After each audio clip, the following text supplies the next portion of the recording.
Boa noite, igreja. Boa noite. Amém. É uma alegria muito grande estar aqui com vocês nesta noite, neste dia, né? Que os batistas brasileiros comemoram o dia do ministro de música, do diretor de música, a pessoa responsável pela música na igreja. E esse mês de novembro, as igrejas batistas dão uma ênfase, né, específica para o louvor, para a adoração, e o quanto é importante a música nas nossas vidas e nas nossas igrejas. Então, aproveito essa oportunidade para parabenizar a todos os músicos, se você é regente, corista, solista, instrumentista, parabéns, e que Deus continue abençoando a sua vida, que você continue sendo uma bênção, um instrumento usado por Deus para abençoar não só a sua vida, como a vida da igreja e das pessoas, amém? A música, ela faz parte da vida do povo de Deus. O povo de Deus é um povo que gosta de cantar, é um povo que é conhecido pelo seu canto, e cantamos bem, né, pastor? O povo de Deus é um povo que ele canta, ele louva a Deus de coração, e nossa vida é quase que impensável sem a música. Os nossos cultos são impensáveis sem música, e porque música é vida, música é culto a Deus. E a música, ela nos cerca, ela nos inunda, ela faz a gente se emocionar, faz a gente sentir alegria, às vezes tristeza, ela faz a gente viajar no tempo, e nos dá força e nos preenche em vários momentos da nossa vida, momentos difíceis, momentos de dor, momentos de aflição, de enfermidade. A música, o louvor, está presente para nos fortalecer. E ela está em todos os lugares, ela está em cada som, em cada instrumento, em cada voz, em cada ritmo. E ela tem esse poder de tocar as nossas emoções e de aliviar as tensões da alma, de produzir em nós um bem-estar físico e um bem-estar emocional, porque música mexe com as nossas emoções. A música é um presente de Deus, amém? É um presente que nós recebemos de Deus e uma forma de comunicação e de adoração ao Pai. E nesta noite eu gostaria de compartilhar com os irmãos, vamos aqui fazer uma correlação entre igreja e uma orquestra, ou um grupo musical. Vou pedir para o irmão colocar o slide, é possível? Isso, nós vamos falar sobre essa correlação que existe entre uma orquestra, e aqui nessa igreja tem uma orquestra muito bonita, e os irmãos lembram quando a orquestra toca, o quanto nós cantamos bem, o quanto é gostoso, né, ouvir uma orquestra. E a igreja, que relação existe? Uma orquestra, ela é formada por vários instrumentos. Uma orquestra completa, ela é formada de 80 a 100 ou mais instrumentos musicais. Instrumentos de todos os tamanhos, tamanhos diferentes, sons, timbres, graves, agudos, médios. E esse grupo, esse conjunto, segue um maestro, um guia, um condutor. Difícil pensar num grupo, e eu estava aqui observando, né, a nossa regente, é difícil pensar num grupo instrumental ou um grupo coral sem a condução de um maestro, sem a condução de um regente. Pode até existir, muitas vezes o regente, ele vai preparar o grupo, ele vai tocar para o grupo, Eu mesma já participei de um grupo que o próprio regente cantava conosco. E esse regente, mas alguém preparou, ele não vai estar à frente do grupo, mas ele que preparou o grupo, ele que orientou aquela música. E a figura do maestro é muito importante para o grupo instrumental ou grupo vocal, porque, de certa maneira, passa assim uma segurança maior. O maestro, ele dita o ritmo, a altura, quando silenciar ou dar mais ênfase. Ele faz a dinâmica dessa orquestra acontecer. E pensando então nessa correlação entre a igreja e uma orquestra, nós podemos observar o seguinte: assim como uma orquestra, ela é composta de vários instrumentos variados, instrumentos diferentes, que compõem essa harmonia e que nos traz uma bela música, assim também como a igreja, nós temos diferentes peculiaridades, nós somos diferentes, são temperamentos diferentes. Alguns são mais otimistas, mais alegres, mais impulsivos, mais simpáticos. Outros são mais explosivos, agressivos, intolerantes, coléricos. Outros são mais dóceis, positivos, gostam de evitar conflitos. Outros são mais melancólicos, mais sensíveis, gostam de ficar no seu cantinho, quietinhos. E diante disso tudo, nós podemos dizer que a responsabilidade de cada um em gerar harmonia para o conjunto, e essa harmonia é como se fosse uma música agradável aos nossos ouvidos, afinada, uma música equilibrada. Cada um fazendo a sua parte, entendendo que nós somos um só corpo em Cristo e membros uns dos outros, conforme Romanos 12 e o versículo 5. E a palavra de Deus, ela nos ensina e nos diz em 1 Coríntios 12, 17 e 18 assim: se o corpo todo fosse olho, onde estaria o ouvido? Se todo fosse ouvido, onde estaria o olfato? Mas agora Deus colocou os membros do corpo, cada um deles como quis. Existe na orquestra 4 grupos de instrumento que nós chamamos de naipe.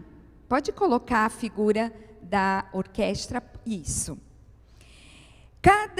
São eles as cordas, as madeiras, os metais e a percussão. A família das cordas são a base da orquestra, pois elas constituem mais da metade da orquestra, dos instrumentos da mesma. Essa família é formada por violinos, violas, violoncelos, contrabaixos e harpa. Depois vemos a família das madeiras, que são responsáveis pela maioria dos solos e fazem a ligação entre as cordas e os metais, bem como ajudam a manter a afinação de todo o conjunto. Os instrumentos da família da madeira são flautas, flautins, oboés, clarinetas, fagotes e contrafagotes. Depois nós temos a família dos metais, os poderosos, né? Os imponentes, os fortes. Os sons dos metais também produzidos pelo sopro do instrumento. A pessoa precisa assoprar, ter um fôlego bom ali para que o som apareça. E as características básicas dos instrumentos da família dos metais é a presença de um bucal e de válvula ou pistos. E a família dos metais é formada por trompas, por trompetes, por trombones e pela tuba. E por fim, a família da percussão, que fica sempre ao fundo do palco, é um naipe vastíssimo, que inclui os tímpanos, o tambor, o bombo, a caixa clara, o xilofone, o triângulo, pratos, carrilhão e outros. Essa família é poderosa em termos de volume de som. Por essa razão que ela fica alojada sempre no fundo do palco. E a função básica dos instrumentos de percussão é ajudar a manter o ritmo das obras musicais. Veja que cada naipe, cada família com a sua função definida, juntos, todos integrados entre si, formam uma bela música, uma música agradável, uma música gostosa, que nos faz bem. Mas para que haja essa integração, primeiro, nós precisamos entender que unidade não significa uniformidade. Se você observar esse slide, você vai ver que os instrumentos parecem todos iguaizinhos, né? O tamanho que é diferente. Não é verdade? São todos iguais. Tem muita gente que confunde, né? Mas vejam que os tamanhos são diferentes. E para entendermos bem, vamos nos basear no exemplo do corpo humano. Nosso corpo é um só, mas ele tem vários membros. E todos os membros são unidos. Já pensou a minha mão sair andando sozinha? O pé sair andando sozinho? É bom que esse corpo esteja unido. Um corpo desmembrado não é muito saudável e nem agradável. E, ao mesmo tempo, a diversidade do corpo implica no fato de que nem todos os membros sejam iguais. Não, isso é uniformidade, não é unidade. E existe sim uma diferença grande entre unidade e uniformidade. E essa ilustração do corpo humano aplica-se ao corpo de Cristo, a igreja. Deus nos fez para sermos um só. Mas para sermos um, nós precisamos de muitos membros diferentes. Todos esses membros diferentes, ele tem uma importância muito grande no corpo de Cristo. Deus criou você maravilhosamente diferente. Pessoas são diferentes. Agem de maneira diferente, pensam de maneira diferente, têm base genética diferente, têm uma formação, uma educação, uma cultura diferente, histórias de vida diferentes. Crescemos e nos desenvolvemos em meio ambientes diferentes. Muitas vezes, nós exigimos das pessoas, mas ninguém é nota 10 em tudo. Ninguém acerta o tempo todo. Nós precisamos conviver respeitando as diferenças em tudo. E fazendo aqui uma analogia bíblica, 1 Coríntios 12, 17 e 18, nós podemos dizer o seguinte: se todos os membros fossem sopranos, onde estariam os tenores? Se todos fossem tenores, onde estariam os contraltos? Se todos fossem contraltos, onde estariam os baixos? Pois é, nós precisamos pensar que não devemos, de maneira alguma, exigir demais das pessoas, mas precisamos incluí-las no nosso meio. Eu tenho um exemplo no meu ministério. Eu regia o coro da igreja e um dia uma irmã me procurou. E ela disse: irmã Berenice, o meu sonho é cantar. Ela soube que nós íamos fazer um musical na igreja. Sempre no mês de novembro, o mês da música, eu fazia um musical com todos os coros da igreja. Então, ela me procurou e falou: mas irmã Berenice, eu queria tanto cantar no coro, mas eu sou muito desafinada. Ai, para o regente isso é um problema, né? Sério. Aí eu olhei para ela, falei: Senhor, dá-me sabedoria nesse momento. E eu olhei para ela e disse: claro, você pode cantar sim. Você sabe a sua voz? Não sei, eu nunca cantei. Tá bom, você chega um pouquinho antes, a gente vai ver se você é soprano, contralto, mezzo, e vamos colocar você para cantar sim. Ah, irmãos, a minha surpresa foi bem desagradável. Falei: Senhor, tem misericórdia, mas vamos lá, né? Deus vai abençoar e vai funcionar. Irmãos, ela foi para o coro, ensaiou, era a que mais ensaiava. Depois eu descobri que uma vizinha dela era do coro, que ela escutava o kit de ensaio o dia inteiro. E, enfim, aí um dia ela chegou e falou: irmã Berenice, será que dá para minha mãe cantar nesse coro também? Eu falei: claro, ela pode vir cantar sim. E eu soube que a mãe dela já estava com probleminha, estava com câncer, estava já com um momento bem difícil da vida. Eu disse: claro, ela vem sim, vem cantar com a gente. O coro era grande, eu falei, né? Não tem problema nenhum. Mas, irmãos, foi difícil porque ninguém queria ficar do lado dela. Teve uma vez que eu cantei do lado dela, que eu não sabia mais nem o que eu estava cantando. Porque eu também ela cantava muito alto, muito forte. Mas ela estava feliz. E é engraçado não, né? Mas foi muito, assim, bonito o que aconteceu.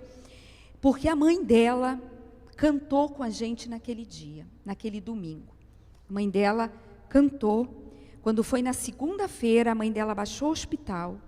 E na quarta ou quinta-feira, a mãe dela partiu para a glória. E eu tirei uma foto com a mãezinha dela.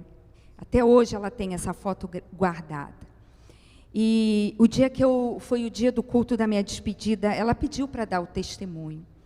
E ela falou algumas palavras e disse: a irmã Berenice me deu essa oportunidade. Me incluiu num coro, eu desafinada, totalmente não tinha noção.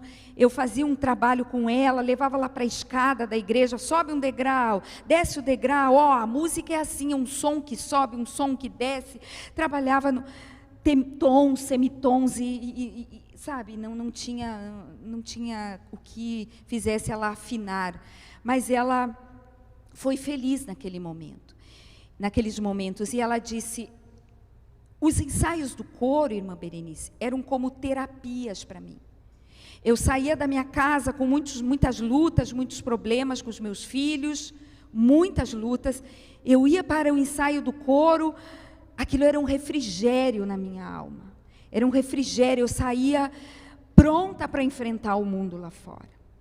Então nós precisamos pensar nesse sentido, irmãos. Deus, Ele está preocupado sim com uma estética musical perfeita, com tudo muito bem feito, por isso que a gente faz, porque a gente quer dar o melhor para Ele. Mas a gente precisa também pensar, incluir os nossos irmãos que querem louvar a Deus, que têm esse sonho na vida de louvar a Deus. Em segundo lugar, nós precisamos, a palavra de Deus diz: tudo que tem fôlego, louve ao Senhor, louvai ao Senhor.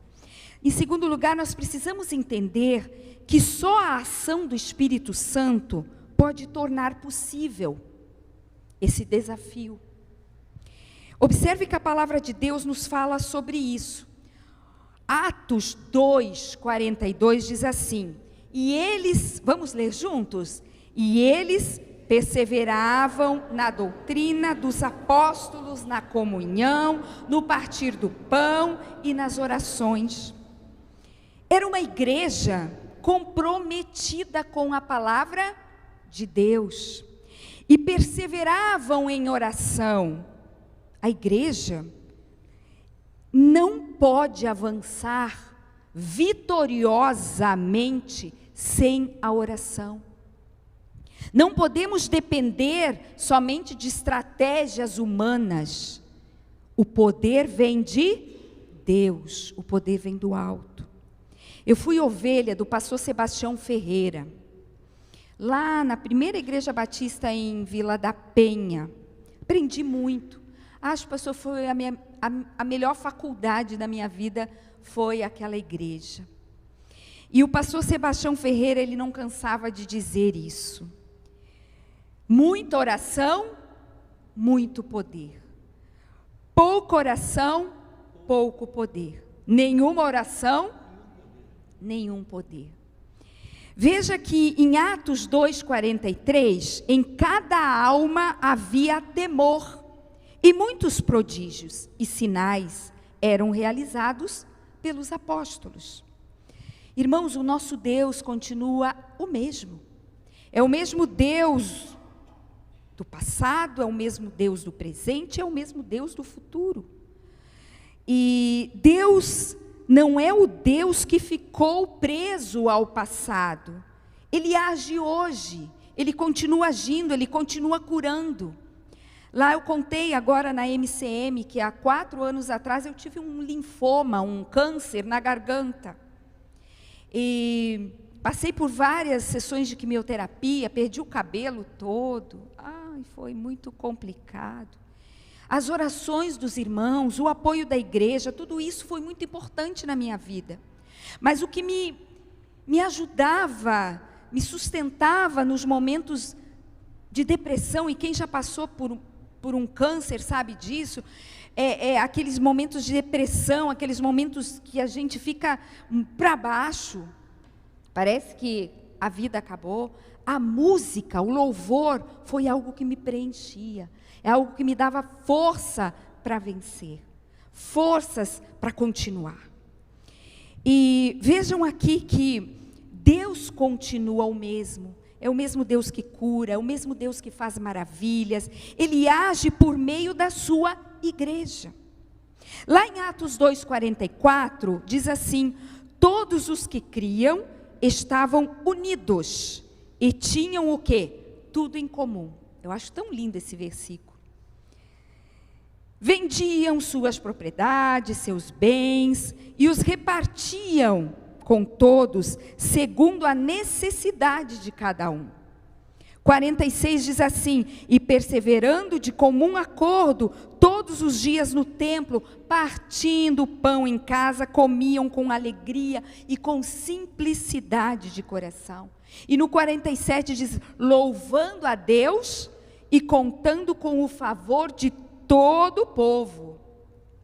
E o Senhor lhes acrescentava a cada dia aos que iam sendo salvos. Olha que coisa mais linda. Essa igreja, ela era reconhecida como uma igreja que louvava a Deus, mas louvava a Deus com entusiasmo, com alegria. Era uma igreja que tinha um culto vivo. Essa igreja celebrava a Deus com entusiasmo, com muita alegria. É preciso dizer que a alegria de Deus não é contrária à reverência. A alegria de Deus, ela é pura, ela é santa. E essa igreja, ela celebrava com esse entusiasmo, com essa alegria, como uma festa espiritual na alma. Porque essa igreja conhecia a Deus, amava a Deus e estava realmente proclamando as virtudes de Deus através dos seus louvores. O louvor é a expressão do nosso amor a Deus por tudo aquilo que Ele fez lá no passado, por tudo aquilo que Ele faz no presente e pelo que Ele ainda fará por nós, porque grandes coisas o Senhor ainda tem a realizar nas nossas vidas. O louvor é uma atitude que ela brota no mais profundo da alma do homem, em direção a Deus. E assim nós concluímos a nossa orquestra. O maestro Vamos falar um pouquinho, para finalizar essa nossa orquestra, do maestro. O maestro é aquele que conduz a orquestra. Tem o papel aqui da nossa regente, que conduziu esse grupo, né? O maestro, ele utiliza esse instrumento aqui, para conduzir a orquestra. Esse instrumento nós vamos chamar de batuta, e é uma pequena varinha, uma pequena vara fininha, utilizada pelo maestro para reger, para conduzir aquele grupo. A batuta é uma prolongação do braço do maestro, para que os músicos tenham uma melhor visibilidade, para que eles consigam ver melhor, né? E é interessante que a palavra maestro significa aquele que é mais, tem mais poder que os outros. O maestro é a ponte, é uma ligação entre o compositor e os instrumentistas, sendo responsável ali pela harmonia do grupo, ditando o compasso, ditando a velocidade com que a obra deve ser executada, promovendo assim o equilíbrio dentro daquele grupo, dentro daquela orquestra. O papel do maestro é tão importante que sem ele os músicos vão se basear uns nos outros ali e podem se perder na marcação do tempo. Por fim, é aquele que fica à frente, geralmente em um lugar mais elevado, de destaque, garantindo a fidelidade da obra a ser trabalhada. Ou seja, ao maestro cabe liderar, guiar as partes a fim de que atinjam a perfeição. A Igreja do Senhor funciona como uma linda orquestra, que tem como maestro Jesus Cristo, amém? E o qual é responsável pelo bom andamento da obra, como nos diz lá em Deuteronômio 32, no versículo 4, diz assim: Ele é a rocha, suas obras são perfeitas, porque todos os seus caminhos são justos. Deus é fiel e nele não há pecado, ele é justo e ele é reto. Quando Jesus, o maestro, é o centro, o todo passa a ter harmonia. Sem ele, o todo se perde. Porque lá em Jeremias 17:5, parte A diz assim: maldito o homem que confia no homem. Quem tem sido o maestro da sua vida? Diante das possibilidades de tantos maestros na nossa vida, o trabalho, por exemplo, sua profissão, o dinheiro, a vaidade, onde está o seu foco? Quem é o maestro da sua vida? Sendo assim, Deus, o grande compositor, criador de todas as coisas, nos guia pelo caminho que devemos andar, para que os seus propósitos, a sua vontade se cumpra nas nossas vidas e na vida da nossa igreja.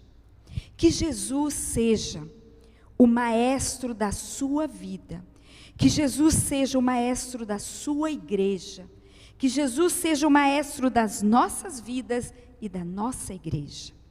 Que todo o nosso louvor, que toda a nossa música seja sempre somente para Ele. Porque dele, e para Ele, e por Ele são todas as coisas. Glória, pois, a Ele eternamente. Amém. Que Jesus seja o maestro da sua vida. Guarde isso no seu coração, nesse dia tão especial para nós músicos. Que Deus a todos abençoe. Amém?